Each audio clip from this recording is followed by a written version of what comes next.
Halo semuanya, di belajar online kali ini kita akan belajar tentang ide cerita. Dan kita akan belajar bagaimana menentukan ide cerita yang menarik. Nah, pasti kalian semua penasaran ya, ataupun sulit menentukan yang namanya ide cerita. Bagaimana caranya ya? Aduh, pusing nih, misalnya ide cerita apa yang menarik buat penonton nantinya gitu. Nah, di belajar online kali ini gue akan memberikan tips-tips ya, atau saran-saran mungkin aja bisa dikembangkan ketika kalian ingin membuat ide cerita dalam film yang akan kalian buat. Apa aja itu? Yuk kita simak.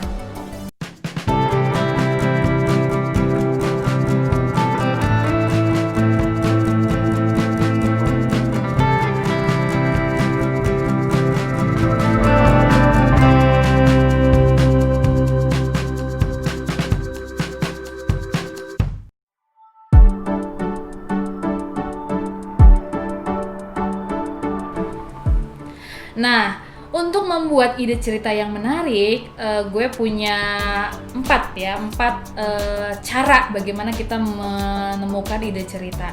Yang pertama itu berbicara mengenai pengalaman pribadi atau pengalaman orang lain.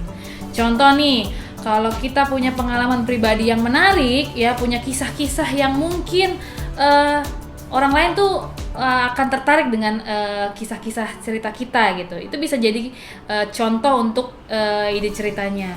Misalnya nih, ada beberapa filmmaker yang sangat terkenal gitu dengan film-filmnya. Kita sebut aja Raditya Dika. Raditya Dika ini kebanyakan membuat filmnya berdasarkan pengalaman pribadinya ya. Dari film Marmut Merah Jambu, terus film Brontosaurus, ya Cinta Brontosaurus dan lain-lain ya, yang namanya unik-unik gitu ya. Itu berdasarkan pengalaman percintaannya semasa dia hidup gitu ya. Itu bisa dijadikan pengalamannya untuk membuat sebuah ide cerita. Jadi itu bisa juga untuk kita buat dalam sebuah ide cerita film yang akan kita buat nantinya. Ataupun dari orang lain ya. Ide cerita dari orang lain di sini maksudnya kayak apa ya? Contohnya, kalian pernah kan nonton Habibie dan Ainun? Nah, ini kan dari pengalaman cerita orang lain ya, cerita tentang mantan presiden kita ya, tentang kisah percintaannya yang menarik gitu ya, dan layak divisualkan nantinya gitu ya. Terus ada lagi, kalau itu kan dari segi percintaan ya, misalnya kita mau ngangkatnya yang sedikit berat gitu ya, kayak misalnya pengalaman atau cerita dari sosok Gi ya kan. Nah, film Gi ini juga berdasarkan pengalaman atau based on true story ya, istilahnya kayak gitu ya, based on true story. Jadi berdasarkan cerita atau pengalaman orang lain yang bisa kita buat dalam sebuah film. Jadi ide cerita yang pertama yaitu bisa kita tentukan dari pengalaman pribadi ataupun pengalaman orang lain. Itu membuat ide cerita berdasarkan pengalaman kita dan orang lain. Nah, di ide cerita yang kedua kita bisa angkat dari fenomena yang terjadi. Fenomena seperti apa ya? Misalnya nih, saya punya kasih contoh ya, film-film yang sudah tayang ya. Dari fenomena film barat, waktu itu ada film namanya, judulnya 2012. Nah, kalau teman-teman ingat ataupun sudah pernah nonton ya tentang 2012, itu berdasarkan fenomena, karena pernah ada yang bilang bahwa pada tahun 2012, bulan 12, tanggal 12 itu akan terjadi yang namanya kiamat. Ternyata sampai sekarang nggak kiamat. Itu salah satu fenomena yang terjadi yang bisa menghebohkan orang. Akhirnya ide cerita ini menarik nih untuk diangkat. Ataupun juga dari cerita-cerita horor. Misalnya kayak kemarin tuh lagi ada fenomena yang sempat hype banget di Twitter, yaitu film KKN ya, yang sempat fenomena di Twitter ya kan, yang rame di Twitter. Akhirnya cerita itu banyak dilihat orang, akhirnya dibuatlah film ya, judulnya KKN Penari, Desa Penari itu ya. Itu juga salah satu fenomena. Kemudian dari Twitter juga ya, dulu ada film tahun 2000-an gitu ya, 2010, 2011, 2012 gitu ya, saya lupa. Nama judulnya Republik Twitter. Nah, dulu di Twitter ini juga sempat rame ya di media sosial menggunakan Twitter, walaupun sekarang Twitter juga masih rame ya.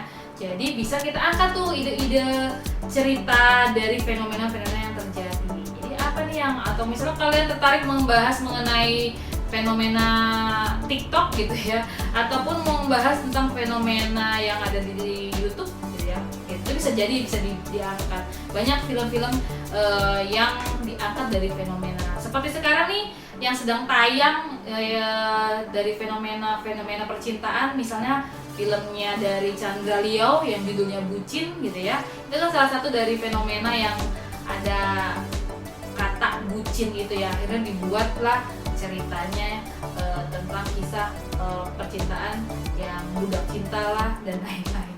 Yaitu ya, itu kan berdasarkan fenomena yang bisa kita jadikan ide cerita dalam sebuah film.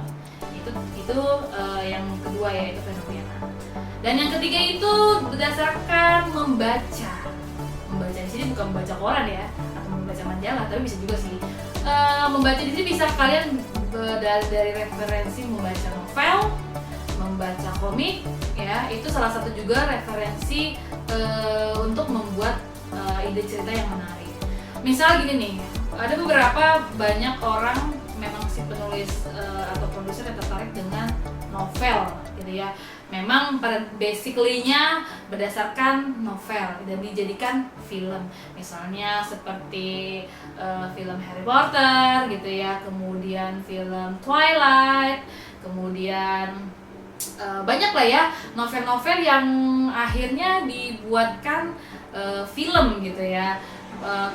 Kalau di Indonesia banyak ya, misalnya kayak Recto Verso, terus ada Imperfect yang baru kemarin tayang gitu ya di awal tahun 2020. Ya itu kan berdasarkan dari novel yang akhirnya dibuat filmnya. Banyak sekali novel-novel, ataupun kalau kita tidak mau mengangkat dari sebuah novel gitu ya yang real gitu ya, atau kita sedang membaca tiba-tiba muncul ide gitu ya, dari adegannya ataupun dialognya akhirnya membuat kita memunculkan ide-ide baru gitu dalam film yang ingin kita buat. Itu bisa juga dari membaca buku atau novel, komik dan lain-lainnya. Jadi untuk mencari ide bisa juga melalui membaca. Yang keempat itu ada ide cerita dari menonton film. Nah, gue sebagai penulis naskah juga biasanya mendapatkan ide cerita itu berdasarkan referensi film yang gue tonton ya. Jadi gue akhirnya menemukan ide-ide kreatif gitu ya dari film yang gue tonton. Contohnya deh, banyak filmmaker gitu ya yang membuat film itu berdasarkan referensi dia menonton. Contohnya deh si Joko Anwar.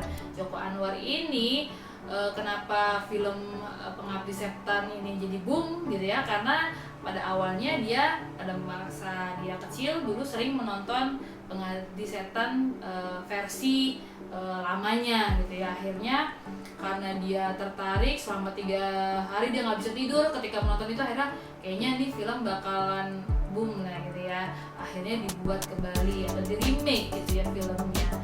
Nah, kemudian banyak lagi gitu ya sineas-sineas kita yang menonton film akhirnya terlahir ide cerita yang ingin kita buat. Itu banyak sekali sineas-sineas yang membuat ide cerita berdasarkan referensi menonton film. Bagaimana caranya kita menjadikan referensi dalam film ini, ide cerita ini, yaitu dengan jurus ATM gitu ya. Apa tuh ATM? Yaitu amati, tiru, dan modifikasi. Jadi kita nggak plagiat, yang namanya ide cerita ya kreatif ya, sekreatif mungkin ya, hampir sama. Kayak contohnya deh, kalau cerita-cerita kisah tentang Romeo and Juliet gitu kan, itu banyak sekali yang cerita-cerita cinta yang ditentang gitu ya, cerita-cerita yang ditentang antara keluarga ataupun dari pihak yang lain gitu, atau orang ketiga dan lain-lain, itu banyak sekali. Tapi bagaimana caranya kita memodifikasi dan kita buat ide kreatif kita gitu ya, yang menjadi karakter dari si penulis naskah untuk sekali yang dibuat. Nah itu ya tips-tips dari gue tentang bagaimana kita menentukan ide cerita yang menarik ya. Mungkin dari 4 tips-tips yang gue kasih, dari tadi pengalaman pribadi atau orang lain, kemudian ada fenomena, kemudian ada membaca, kemudian ada menonton, itu bisa jadikan kamu gitu ya referensi untuk menemukan ide-ide cerita yang kreatif. Nah itu dia, sekian dari belajar online kali ini. Bagaimana? Apakah kalian paham? Apakah kalian tiba-tiba menemukan ide setelah menonton video belajar online kali ini? Kalau ada pertanyaan, langsung aja ya, kita buka pertanyaan di bimbingan online, yaitu di kolom komentar yang ada di YouTube sini ya, channel sini, ataupun bisa langsung ke sosial media kita yang ada di @semuakitashare. Di follow ya Instagramnya. Nah sekian video belajar online kali ini. Jangan lupa like, komen, share, dan subscribe, dan bagikan video ini untuk kita sama-sama belajar.